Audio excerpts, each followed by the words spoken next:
Hi, this is Lynette. Thank you for coming to Lynette's Journey channel. If you're new here, please give it a like, give it a share, and please subscribe. My journey was through Bells Palsy, trigeminal neuralgia, microvascular decompression surgeries, ruptured aneurysm, and 8 strokes. So I tell bits and pieces of my story and my journey along the way, the good, bad, the ugly, to encourage others and help somebody else along the way. And so we never know who we're going to help.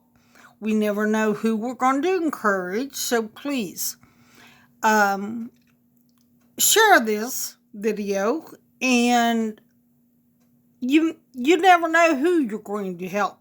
You never know who's going to end up with a ruptured aneurysm. You never know who's going to end up having a stroke or Bell's palsy or trigem. You never know what's going to happen. Okay, I am 63 years old now, and my journey started with Bell's palsy at the age of 15. The reason you can tell that I have Bells Palsy permanently now, which I got it permanently in 2002, is I have no wrinkles on one side of my forehead. That is one reason I let you see my forehead now. People who have strokes will wrinkle all the way across, but when you have Bells Palsy, you only wrinkle on one side. Now, there is one stroke that does not wrinkle on both sides, or that does do this, but it's rare. So, more than likely, if you don't have wrinkles on one side of your face, and you got the droopy eye, the droopy mouth, and all that, it's probably Bell's palsy.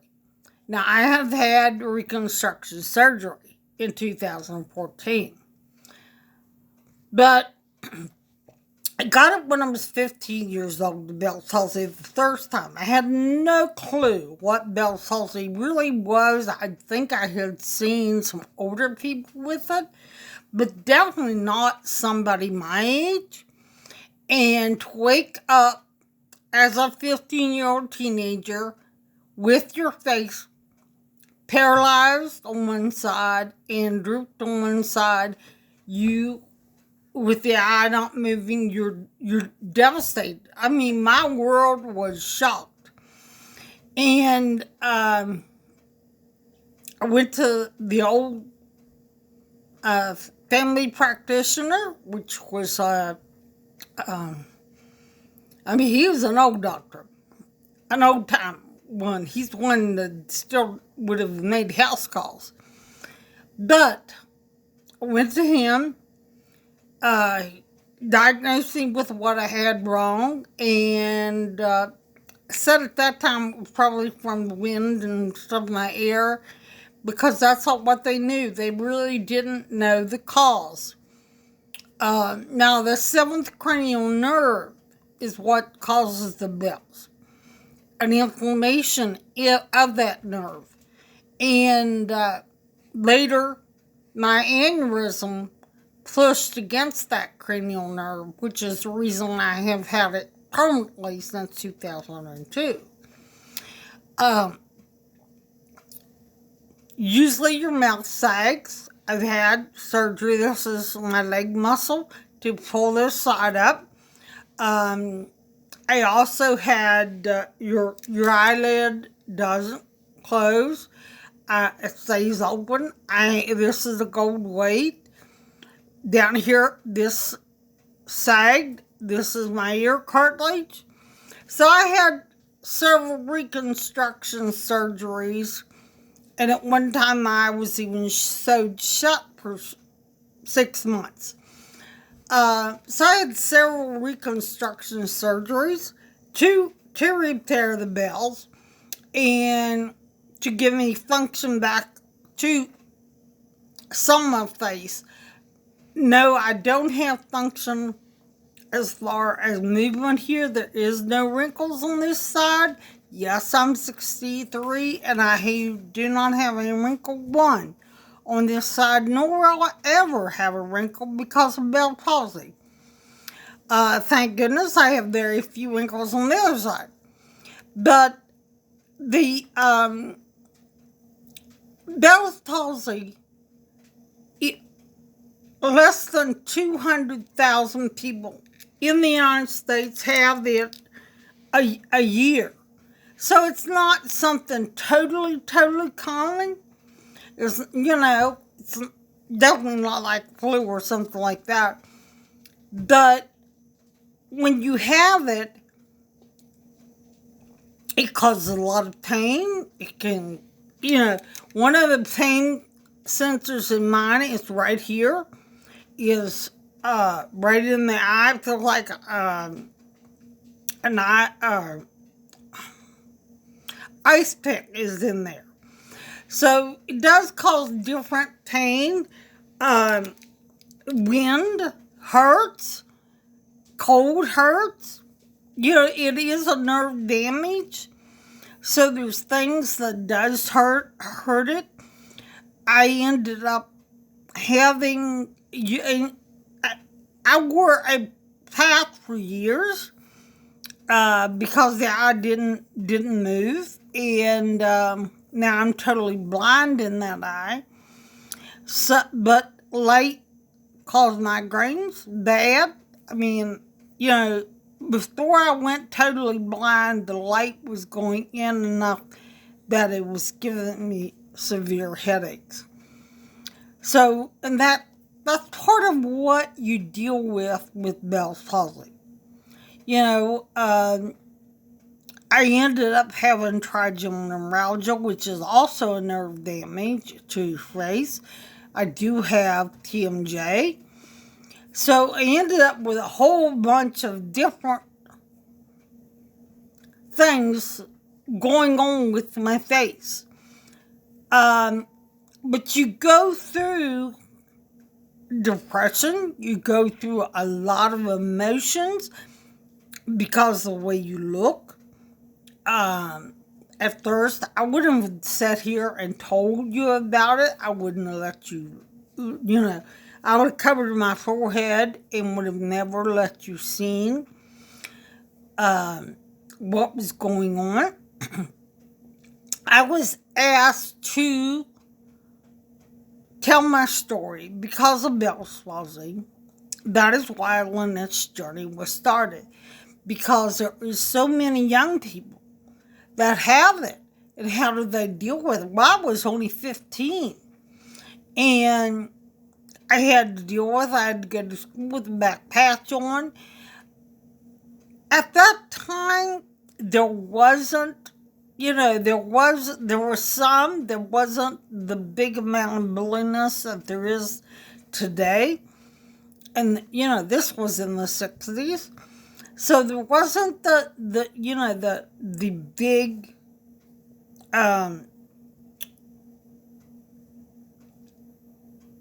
there were some people that you just, but you went home, and I had to go to school every day.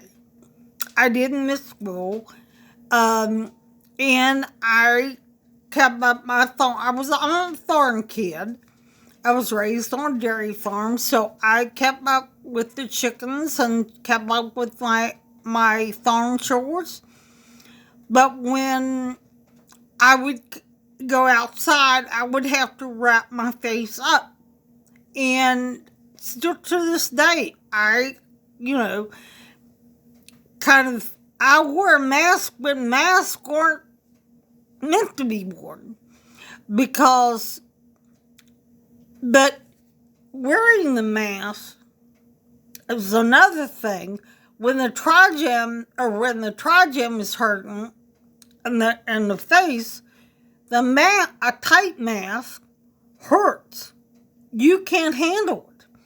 So, there's a lot of things with the bells and the nerve damage and the emotional side of it. There's that whole gamma that if your spouse is going through with it, if your child, if you're a person, please, if you have family members going through it, be patient. Be concerned. Most of the time, Bells Palsy does go away. You end up on steroids, or you end up with that what I call swollen looking face.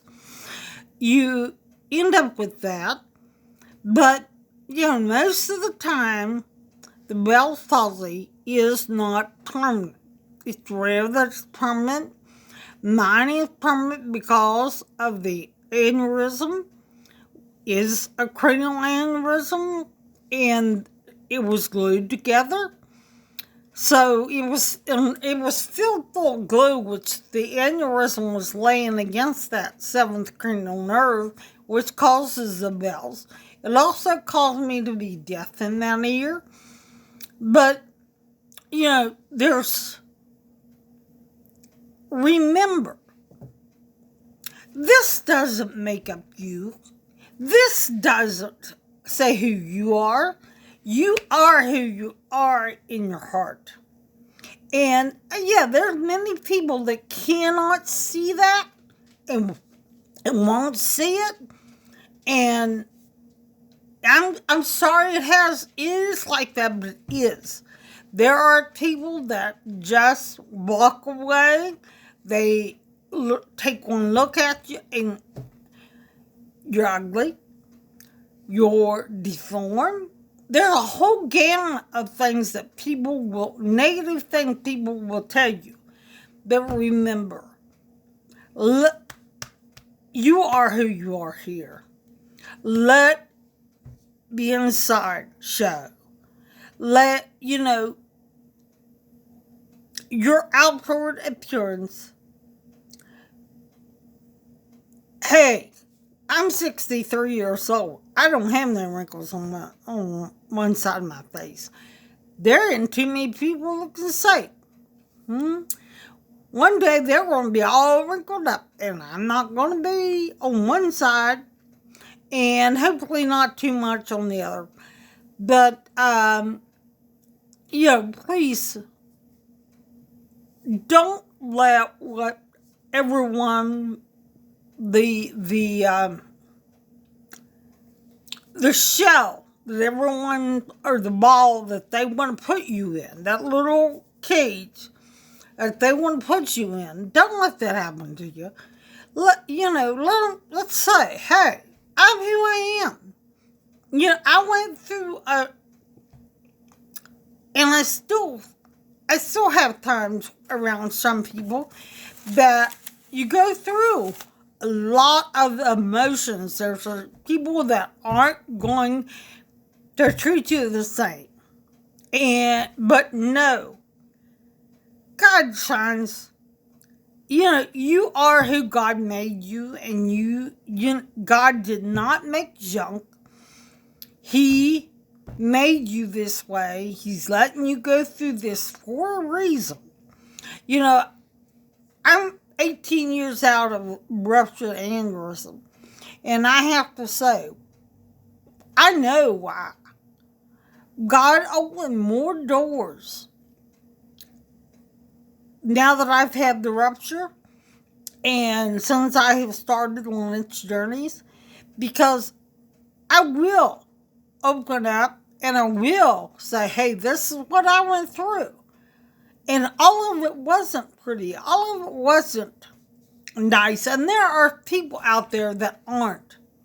That the good side of them doesn't always shine through. But remember, you are not junk. You are somebody. And, if you have to take your... Go to the dollar store, buy you some bright red lipstick. Go into your mirrors. You are special. God didn't make junk. You know, write yourself, you know, put these sticky notes up everywhere you can. You know, stick them up. Write all kinds of stuff. Remind yourself that you can do anything you want to. Only believe and trust and dream. You can do it. You can make it through whatever you're going through. Yes, you may have Bell's palsy. Yes, you may have some of these issues. That's a small step in the big picture. So we don't know what's going to be ahead for each and every one. Maybe you're here. You're going through this for a purpose to let somebody else know they can make it. They can do this. Have faith. Keep your light shining. And having Bell's palsy, having your face deformed, is not the end of the world. Believe me. It is not. I went with, well, I can't even pull it down there now because it's, but I went with the fake mouth down here. I went with the face draw. I went that way for years. I was told, I don't want you. No one will ever want you. You look disgusting. I believed that for years until I started fighting back. Believe me, take your stand and fight back and know that you are somebody and you're somebody special. God bless. And please, if you have not subscribed, please subscribe to the channel and like it and share. Give it a thumbs up. Give it a like. Give it that share. Help me help other people that they can go through whatever they're going through themselves. Let their light shine. God bless.